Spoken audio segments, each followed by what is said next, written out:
Now, I just, before, I want to just try something out. Can people hear me very easily without this mic? Because if they can, maybe I shouldn't use it. Yeah? Really easily? Great. Then I won't use it because I get into all sorts of tangles with the wires and everything. Well, let's just leave it on. So, thank you very much for coming once again. The one wonderful thing about this year, which is a new thing for us, for me certainly, is that we have members of some other people's fan clubs. And that's the Odos and the Garracks are all muddled in here. And the cool thing about that, for certainly most of the ladies in the DRX, is that it's brought a huge amount of men with them.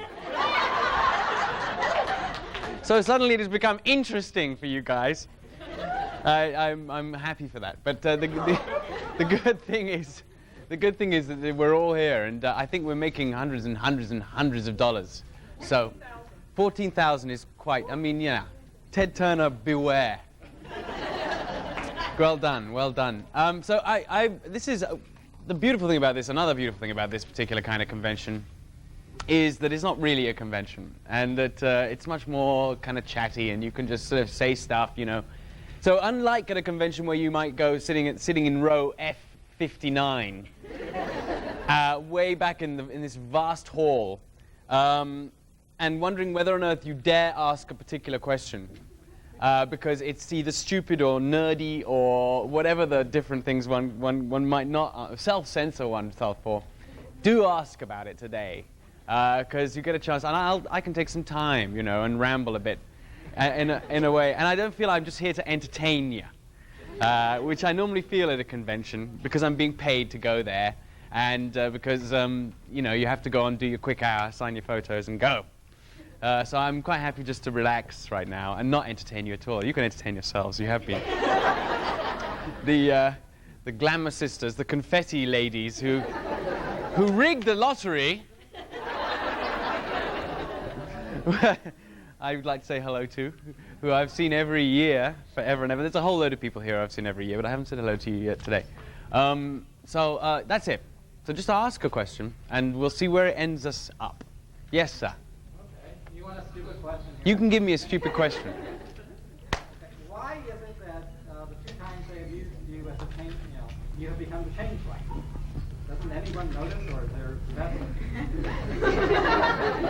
specific purpose for that? I don't know. Well, I mean, the good thing is with Bashir is one of the only characters on DS9 who could become a changeling, because given his romantic interests on the show, nobody ever sees him beyond 7 p.m. He could spend every evening in a bucket and no one would ever know. So that's one. I think that's one reason. Some of the other characters like Cisco or Jake even, they'd be busted really quickly. Yeah. I think I didn't know that I was actually a changeling until show 4 or 5 into the sequence. So the show before the world found out that Bashir was a changeling was when they actually said, "Oh, by the way, you've been a changeling for the last 5 shows."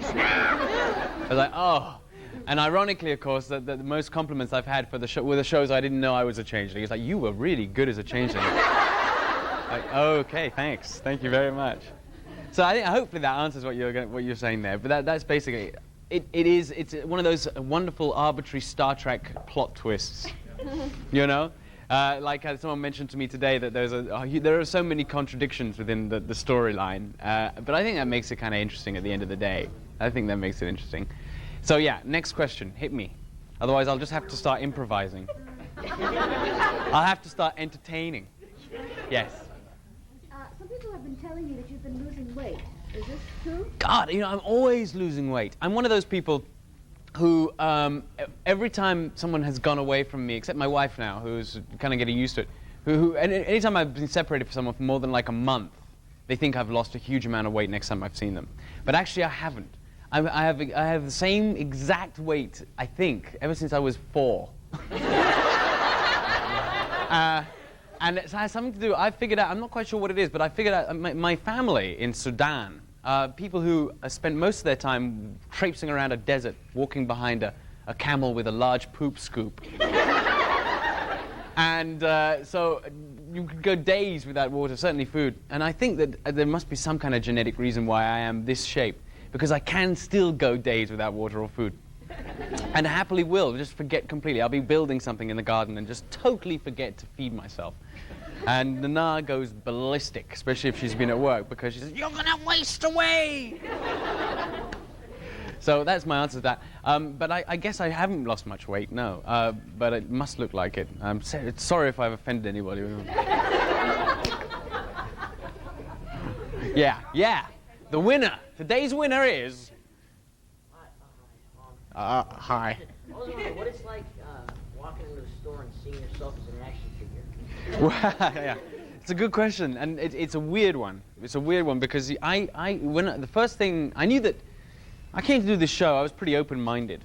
Came from England about 6 years ago, and I knew there was going to be some stuff going on because I'd seen a lot of stuff going on in the airports and stuff when I'd be walking by Patrick Stewart or Gates McFadden or something, and so I knew that at some point I was going to see I began to see, first of all, a whole set of photographs creeping out there, lots and lots of photographs, and that's kind of cool, you know. And now it's got to a point where I can go into a supermarket or a mall or something, and not only will I see a 6-foot stand-up figure of me going, but I will also see next to it 15 little dolls, all about, all like some kind of horrible creche. And I figured that Robert Picardo put it best when he said that the one thing I love about these dolls is that now I actually can play with myself in public.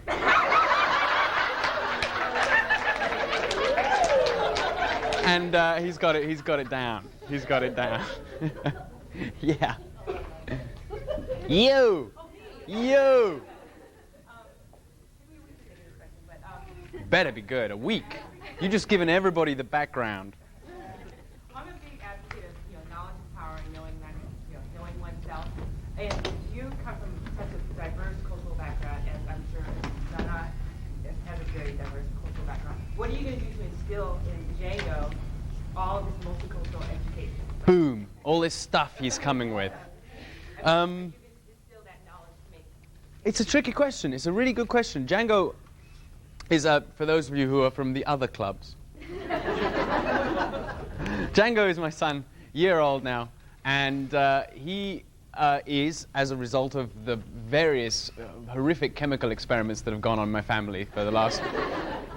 he's a mixture now of Sudan, North Africa, English, French, Greek, and American. For whatever, and American is already way out there. I mean, you don't know, American could mean anything. So he's very horribly mixed up. I think he's. It's going to be an interesting situation because I'm not quite sure how it's going to be played yet, or how he's going to be. It's a tricky deal because culture is one of those things that is always changing, and that is very easy to use as a weapon, and is very easy to arm oneself behind one's culture, and especially. If he grows up in this country, which he may do, he's got a large African culture going on, and a lot of that is it's a very tricky deal because he's going to be trying to be recruited by various sections of the population. We need another black guy. No, we need another white guy. We need another, and I've always found that to be the case for myself because I got brought up in a British public school, which is the worst kind of school for in terms of snobbery. In England, and before that, a prep school. I was lucky because my uncle Malcolm McDowell made enough money doing Clockwork Orange and various porn movies that he actually put me through school. And at that time, I think I started off as a Paki, which is a Pakistani. We had a famous word of wog, and then I went into all the niggers and everything else kicked in. I mean, we were learning Latin at the time, so nigger meant something completely different to us. And it was just something kids said.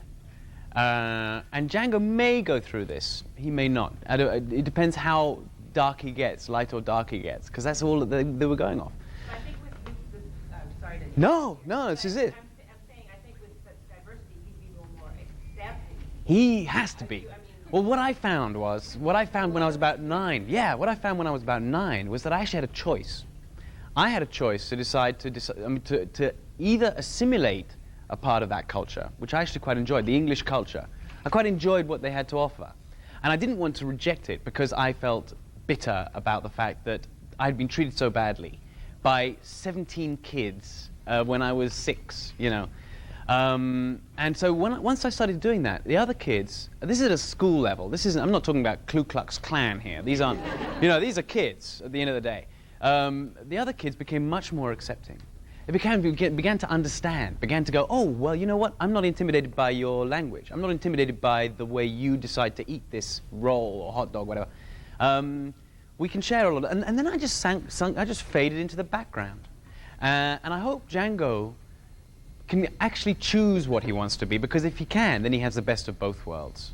And I hope that people give him a break when he's old enough, if he's in that situation where he is discernible by his color, by the color of his skin.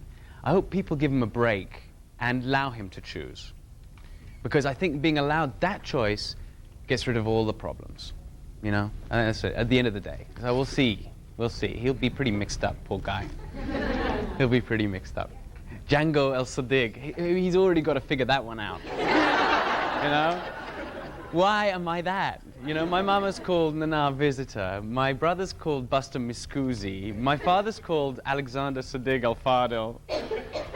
And I'm called Django El Siddig. And his middle name's Ziggy.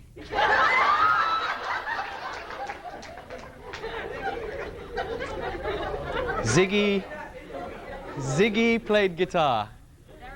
Yeah. What does your mom feel about being a grandmother?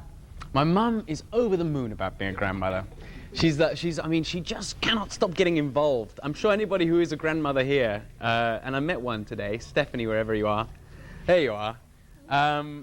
You just cannot get, I mean, you 6 hours a day with your grandchild. You must be pretty close to being, I've had enough of being a grandmother already.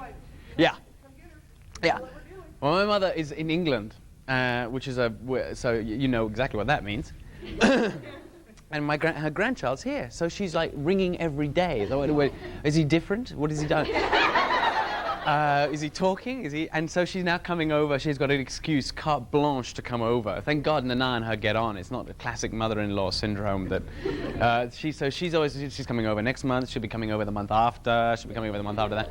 And we went to England, and it was great because I actually managed to make full use of his grandmother. We went on honeymoon to Morocco, and so we left the kids with their grandmother. That's what you're there for. Yes, yes. And it's more than rotten. Absolutely. Thank you. Yeah. Yeah, I know. I found that bit out. Actually, Django's real easy. He's just a pistol. I mean, that's a word I've learned in America because we don't use that much in England in terms of describing people. But nevertheless, he's a pistol. I mean, that's true, isn't it? He runs, he's into everything. He learned how to walk in order to become more of a terrorist than he was already.